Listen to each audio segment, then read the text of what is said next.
Assalamualaikum warahmatullahi wabarakatuh. Anak-anak, hari ini kita akan belajar tentang kalor dan perpindahannya. Sebelum kita belajar tentang kalor dan perpindahannya, baiklah kita awali dulu dengan doa. Berdoa mulai. Al-Fatihah. Selesai? Ya. Hari ini kita akan belajar tentang kalor dan perpindahannya. Diharapkan ketika kita sudah selesai belajar tentang kalor dan perpindahannya, maka kita mampu menganalisa dampak kalor pada suatu benda. Jadi dampaknya apa?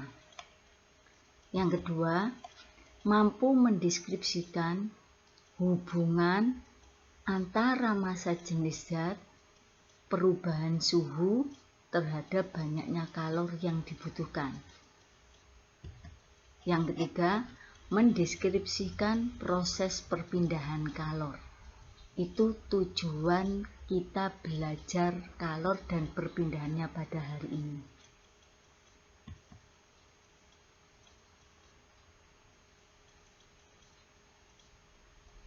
Ya, kita mengulas materi yang kemarin ya, yaitu kita kemarin belajar tentang suhu.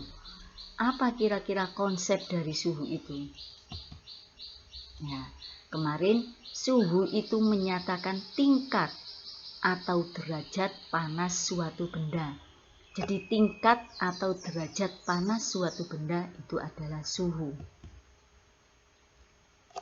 Benda memiliki tingkat panas tertentu karena di dalam benda terkandung energi panas.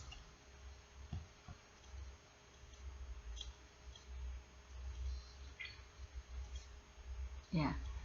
Sekarang kita belajar tentang konsep kalor. Ya, kita lihat gambar di layar.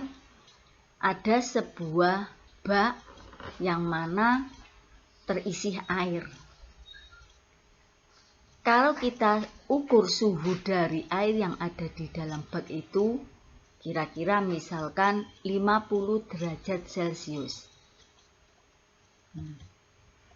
Sebagian dari air yang ada di dalam bak bunur ambir dan dipindah dengan gayung ke gelas.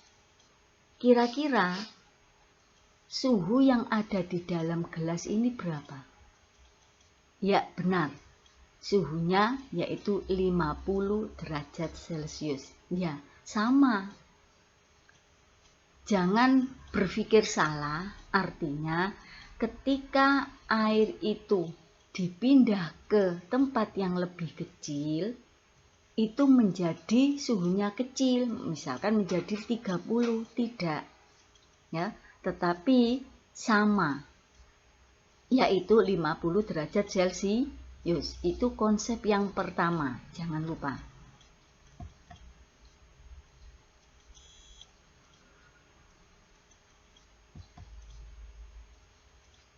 Kita lihat lagi gambar. Jika air yang ada di dalam bak tadi bunur masukkan ke dalam gambar A. Gambar A ini adalah panci yang besar. Tentunya air yang dimasukkan lebih banyak. Kemudian ini ada kompor. Gambar B, panci B, kalau dilihat dari gambar maka panci B lebih kecil dibanding panci A.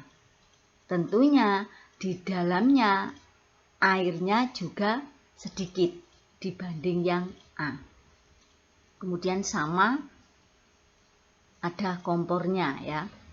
Nah, jika dua-duanya ini saya didihkan, kemungkinan panas yang diberikan antara panci A dengan panci B lebih besar mana? Panas yang diberikan. Iya, benar. Lebih banyak atau lebih besar panci A. Karena apa? Jumlah volume airnya lebih besar. Maka panas yang dibutuhkan juga lebih besar. Sedangkan yang panci B, karena pancinya kecil dan volume yang di dalam panci ini juga sedikit, maka panas yang diperlukan itu adalah kecil atau sedikit. Lah itulah yang dikatakan dengan kalor. Ya, itu adalah kalor. Apa kalor itu? Ya, kita lihat.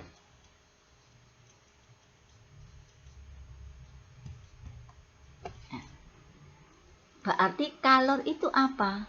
Kalor merupakan bentuk energi yang umum dirasakan sebagai panas.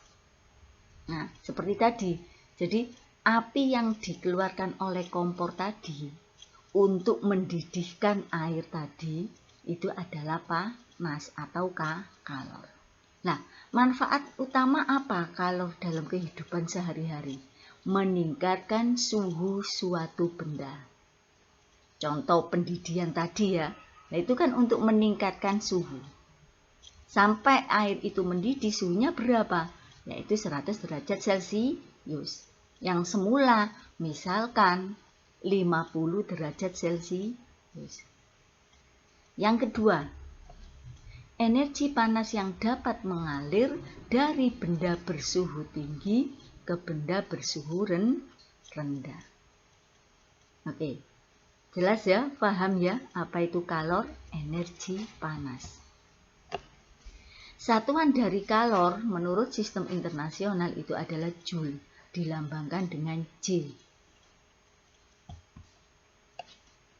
1 kalori 4,2 Joule. Kalau 1 Joule berapa kalori? 0,24.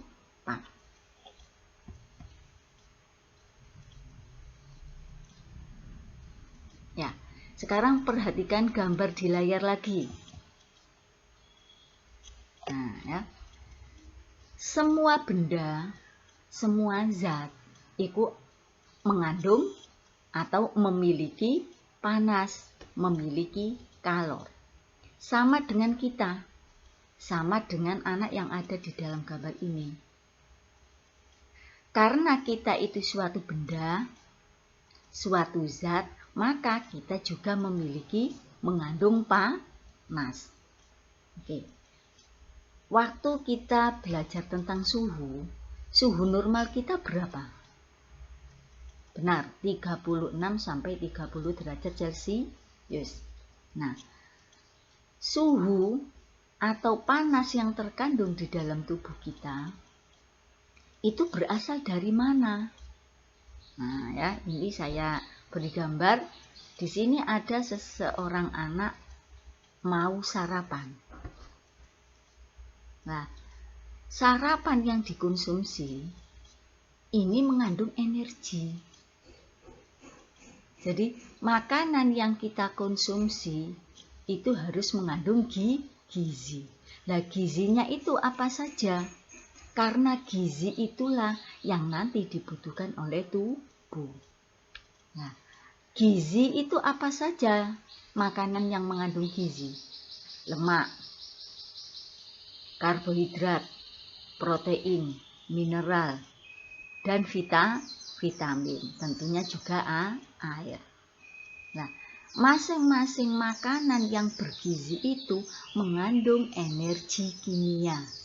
Ya. Karena mengandung lemak, karbohidrat, protein, mineral, vitamin. Nah, energi kimia yang kita konsumsi dalam bentuk makanan itu ketika berada di dalam tubuh kita nanti akan dirubah menjadi energi panas atau kalor. Nah, energi panas atau kalor itu nanti bisa kita manfaatkan, kita gunakan untuk apa? Satu, untuk pertumbuhan. Ya, yang kedua adalah untuk aktivitas Yang ketiga adalah untuk proses berpikir. Itu semuanya perlu energi. Nah, energinya itu berasal dari makanan yang kita konsumsi. Oke, paham ya? Jelas ya?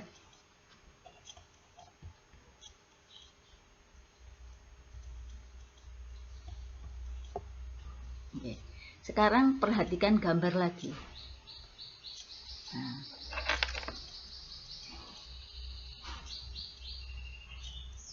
saat kita membeli makanan ataupun camilan, maka kita harus lihat komposisi yang ada di bungkusnya. Nah, terutama yaitu kita lihat kalorinya. Berapa kalori yang ada dalam makanan itu. Nah, seperti ini ya. Kalorinya yaitu 146.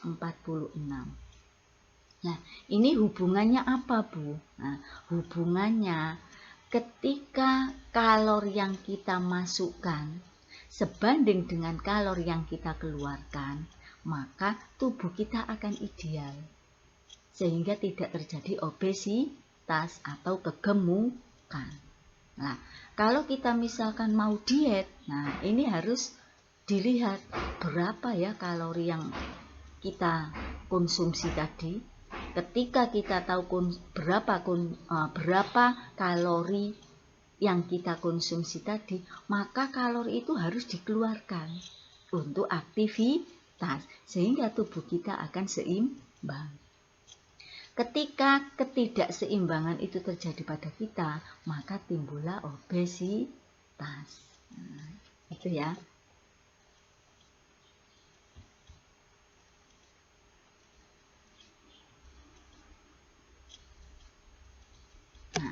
Sekarang pertanyaannya, berapa besar sih kalori yang dibutuhkan oleh kita atau oleh suatu zat? Karena semua zat itu memiliki kalor, betul. Nah, berapa sih kira-kira besarnya kalori yang dibutuhkan? Nah, semakin kecil massa zat cair yang dipanaskan, maka kalori yang dibutuhkan akan bagaimana? Seperti contoh gambar yang pertama tadi, yaitu mendidihkan air. Air yang berada pada panci besar dengan air yang berada pada panci yang kecil, yang mana jumlah air yang ada di panci besar lebih besar dibanding dengan volume air yang ada di dalam panci yang kecil. Nah, bagaimana? Ya, akan semakin kecil. Semakin kecil massa zat cair yang dipanaskan, maka kalori yang dibutuhkan semakin kecil. Nah, contoh dari gambar panci yang B tadi ya. Kalau massanya kecil, maka kalori yang dibutuhkan juga kecil. Panci B, sedangkan panci A, kalau jumlah massa yang dicairkan atau yang dipanaskan itu lebih besar, maka kalori yang dibutuhkan juga besar. Itu artinya Q sebanding dengan M. Q itu adalah kalor, M itu adalah massa. Q sebanding dengan M atau kalor sebanding dengan massa. Kalau massanya kecil, maka kalor yang dibutuhkan kecil. Sebaliknya, kalau massanya besar, maka jumlah kalor yang diperlukan besar. Itu yang pertama. Yang kedua, kalor jenis. Masing-masing zat memiliki besaran kalor yang berbeda. Nah, data ini diambil dari mana? Ini sudah diambil data dari sistem internasional ya. Sudah ada data begini. Sehingga nanti kalau misalkan dalam menyelesaikan soal-soal, kalor jenis suatu zat ini tentu dicantumkan dalam soal. Kalor jenis itu apa sih? Kalor jenis itu adalah banyaknya kalor banyaknya panas yang dibutuhkan untuk menaikkan 1 kilo zat sebesar 1 derajat Celcius. Jadi untuk menaikkan 1 kilo sebesar 1 derajat Celcius itu adalah kalor jenis.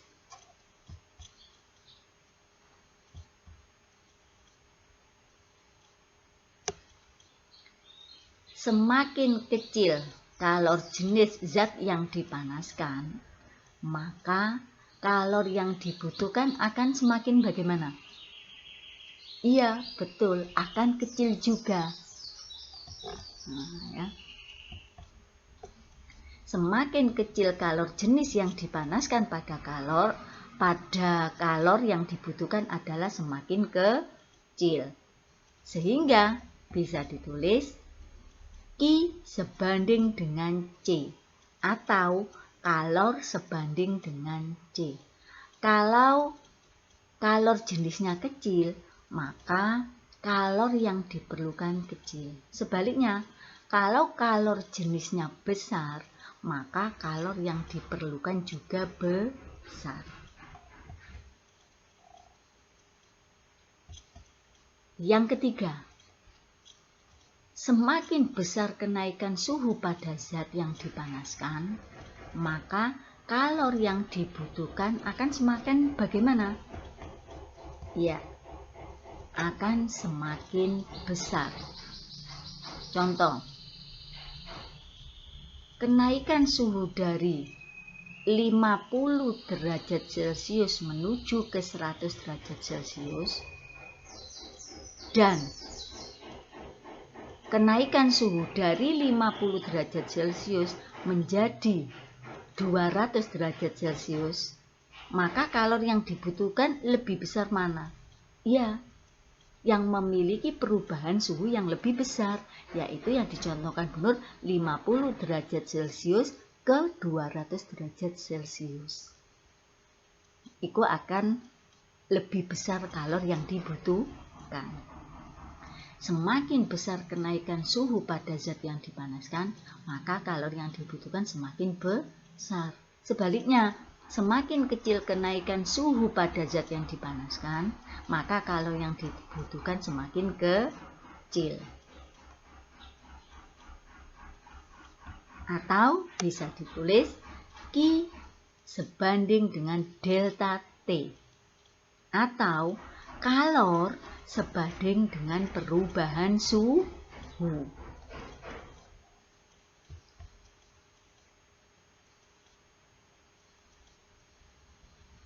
Nah, secara matematis, maka besarnya kalor bisa ditulis seperti ini. Nah, ya, secara matematis pernyataan tadi, rumus tadi bisa ditulis ini kalau disimpulkan. Q sama dengan M kali C kali delta T. Kalor sama dengan massa zat dikali kalor jenis zat dikali dengan perubahan suhu.